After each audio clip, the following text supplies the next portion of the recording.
દેશમાં બેસ્ટ એટલે જલપુરી.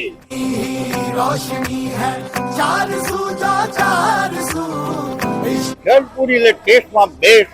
આજ સુધી ક્યારે પણ મેં નથી ખાધી એવી ટેસ્ટ અને લાજવાબ સ્વાદ એટલે સ્વાદ. कुछ गुनगुनी सी होने लगी. બહુ સરસ, એટલો મસ્ત સ્વાદ છે ને ખરેખર. આમ બાકી બહુ મજા, ટેસ્ટ સારો, એકદમ સારો ટેસ્ટ છે. એક વખત પૂરી ટેસ્ટ કર્યા પછી આપણને એવું જ લાગે કે પૂરી ખાધા જ રાખીએ. પૂરી એકદમ સોફ્ટ છે અને ડેલિશિયસ ટેસ્ટ છે.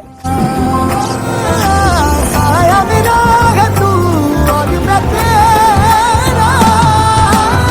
तू दिखेगा, तू दिखेगा, तू दिखेगा. ટેસ્ટ બહુ સરસ લાગ્યો. આમ તો હું જનરલ પાણીપુરી ખાતો નથી, પણ આજે તમારા આગ્રહથી મેં પાણીપુરીનો ટેસ્ટ કર્યો. બહુ જ સરસ ટેસ્ટ છે. इश्क है, इश्क है, इश्क है.